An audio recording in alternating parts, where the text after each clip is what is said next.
Друзья, всем привет! В сегодняшнем видеоролике у нас будет минутка ностальгии, и мы с вами вспоминаем MIUI 10.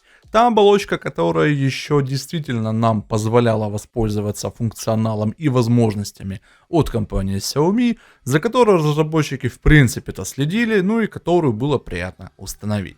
Потом мы сегодня посмотрим, что и как было в те бородатые времена, ну и сравним с тем, что есть сегодня. Поэтому присаживайтесь поудобнее, и мы с вами начинаем.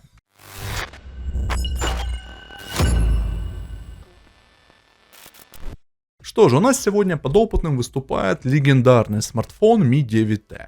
И именно то устройство с выезжающей камерой, ну и соответственно отсутствующей фронталкой. К нему мы еще с вами отдельно вернемся в видеоролике, я сделаю скорее всего отдельный видос на эту тематику, но вот именно почему Mi 9T, потому что на тот момент это была икона MIUI, икона компании Xiaomi, и в принципе этим аппаратом было очень комфортно и приятно пользоваться. Что же касается MIUI 10, она у нас идет под управлением Android 9, то есть на минуточку, если у нас с вами на сегодняшний день уже Android 16 распространяется, то тут еще Android 9 был у нас в принципе ходовым вариантом. На тот момент были очень актуальны обзоры и в принципе упоминания того, что меняются циферки. Были тогда еще, я помню, упоминания насчет автономности, оптимизации, быстродействия, анимации, что вот хотелось, чтобы там анимации вообще очень круто работали, ну и в том роде.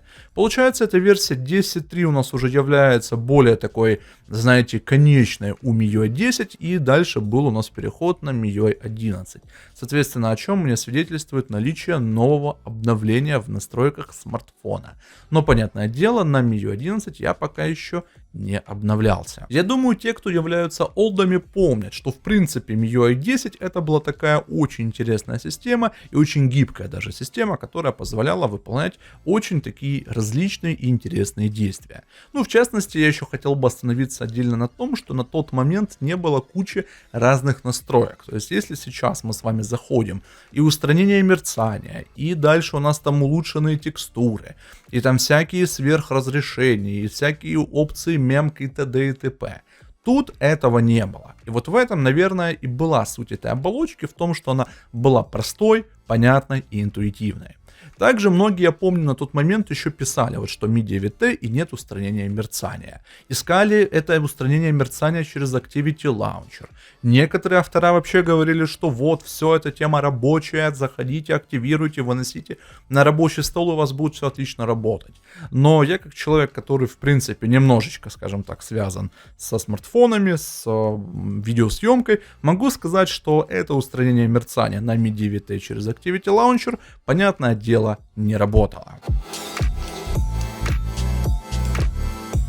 Еще что мне на тот момент очень нравилось в этой оболочке, это, конечно же, возможность по разделу хранилища, а именно очистки кэша. Чем дальше мы с вами ушли от такой каноничности, назовем это так, тем больше у нас появилось всяких палок в колесах. Что я имею в виду? На тот момент в MIUI 10, там, в MIUI 9, MIUI 11 и даже, по-моему, MIUI 12 и MIUI 13 у нас была такая штука, как данные кэша. Соответственно, если мы нажимали на этот раздел, мы могли очистить весь кэш в нашей системе, и это было очень удобно. То есть не нужно было качать там всякие левые приложухи, не нужно было там дополнительные какие-то телодвижения делать, то есть все выполнялось одним нажатием. И это было очень круто, раз, а во-вторых, удобно, два. И понятное дело, что мы нажимаем с вами ОК и очищаем весь тот кэш, который у нас тут с вами завалялся. И я не говорю про другие файлы, потому что это совершенно другая история, как говорится. На сегодняшний же день для того, чтобы очистить свое устройство, нам необходимо скачать там кучу приложух. Ну, давайте возьмем какой-нибудь CDMate Pro, дальше можно взять файловый менеджер там плюс, ну и так далее, и попробовать что-то очистить. Но опять же, оно не полностью все вычищает. Так что по хранилищу вот есть у меня такая ностальгия и некое такое удобство, которое на сегодняшний день отсутствует в оболочке HyperOS.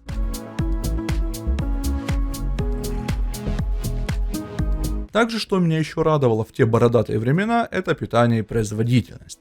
Насколько я помню, тогда была также такая интересная штука, что через Activity Launcher можно было играться с режимами работы смартфона. Ну и, кстати говоря, это одна из немногих фишек, которая, действительно работала. Но что еще помимо этих всех пресетов? Меня очень радовала статистика потребления батареи. То есть на сегодняшний день у нас все очень как-то, знаете, урезано, обрезано. В частности, мы не можем с вами наблюдать, сколько у нас того же экрана было израсходовано, ну и так далее. То есть смотрите, у нас есть два раздела. На тот момент существовало приложение и устройство. Если мы с вами нажимаем на устройство, тут мы с вами наблюдаем, сколько мобильная сеть кушает, экран, соответственно. И, как я уже сказал, этого не хватает на сегодняшний день. Дальше что у нас? Режим ожидания, Wi-Fi, голосовые вызовы. Но самое крутое кроется у нас с вами здесь. Это более такое адекватное отображение графика расхода заряда. Тут мы с вами можем наблюдать, когда у нас был активный режим, когда у нас активный экран был, когда у нас зарядка батареи была и в принципе каков у нас сигнал мобильной сети. То, что, смотрите, зеленое это сигнал сети нормальный, то, что у нас получается вот с такими как затемнениями, это проблемы по сигналу сети. И вот этого также не хватает на сегодняшний день в оболочке HyperOS. Согласитесь, очень крутая статистика, очень крутая информация, и в принципе, ну, почему бы это не реализовать сейчас? Но разработчики, как вы понимаете, заняты совершенно другим. И плюс у нас с вами есть еще по умолчанию адаптивный режим. Тема, которая, ну, не совсем улучшала автономность работы смартфона, но не давала прям, допустим, чему-то в фоне прям зависать и разряжать наши с вами устройства.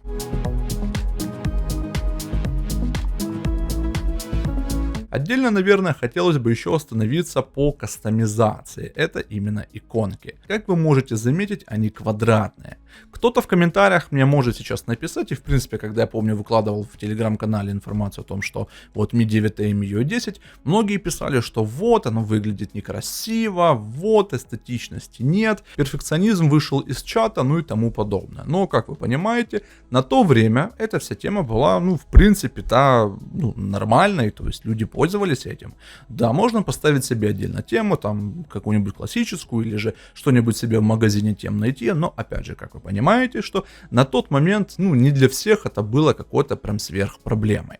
Дальше, что еще по кастомизации? По обоям. Понятное дело, супер обоев тут не наблюдается, но в принципе можно что-то себе из интересного поставить и как-то прокачать свое устройство. По значкам также, если мы на них нажимаем, никаких дополнительных опций тут в плане там их цвета, их размера и прочего мы с вами выбрать не можем. С одной стороны это хорошо, но с другой стороны, возможно, не очень.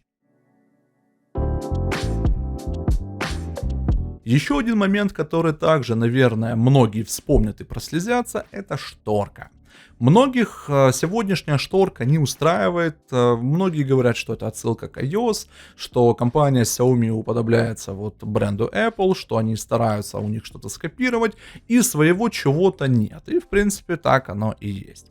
Получается, по шторке, смотрите, вот она реально самая такая каноничная, вот то, что было в MIUI, и оно вот должно было как-то, знаете, быть переходящим элементом из оболочки в оболочку. Понятное дело, что HyperOS, как бы ее старались преподнести в том плане, что это что-то новое, это мы переосмыслили MIUI в целом, но я считаю, что не нужно было это забирать. В частности, мне еще нравится то, что тут есть статистика использования трафика, это немаловажный момент, ну и плюс, в принципе, как бы знаете, это уже привычный такой вариант шторки на смартфонах Xiaomi.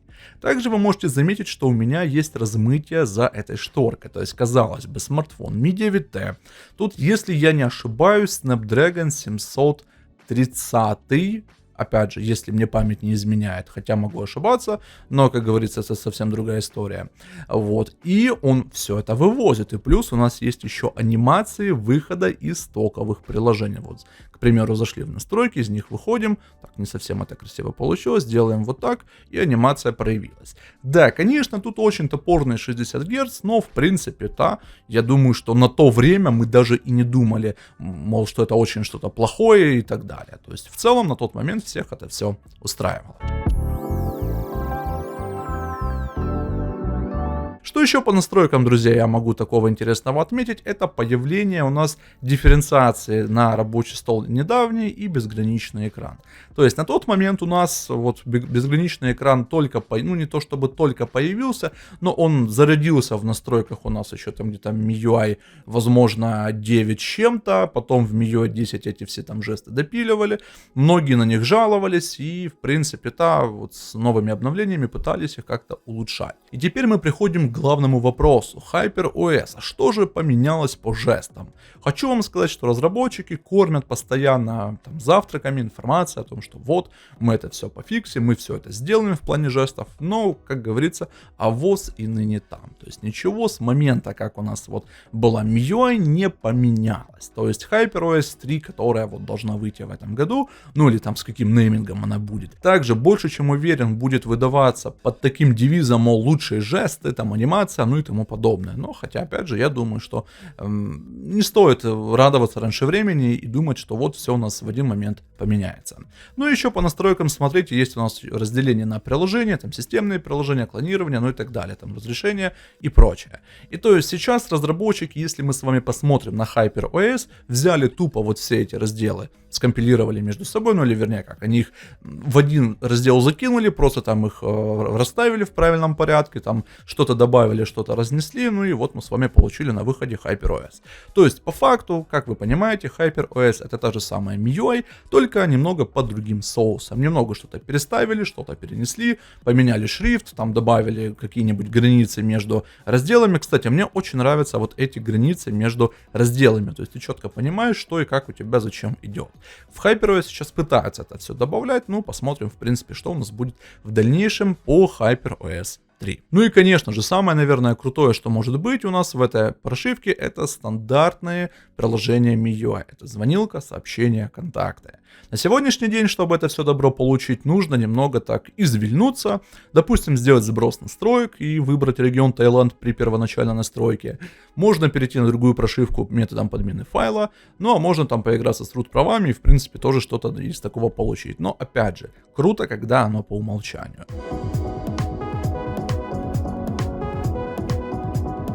Что же, друзья, вот такая получилась у нас на сегодня с вами ностальгия по MIUI 10. Я считаю, что это одна из, опять же, скажу, одна из таких лучших оболочек, которые компания Xiaomi выпускала, и я надеюсь, что, ну, возможно, к ним придет какое-то осознание, что они делают на сегодняшний день что-то не так в плане выпуска большого количества смартфонов, в плане выпуска кривого софта, ну и так далее. Это, ну, возможно, лишь только мое желание, а в реальности это все будет совершенно иначе, потому поживем и увидим. Ну а если вам есть что дополнить по этому видеоролику, пишите об этом в комментарии, там мы с вами и пообщаемся. Ну а на этом у меня на сегодня все. Спасибо за внимание и до новых встреч.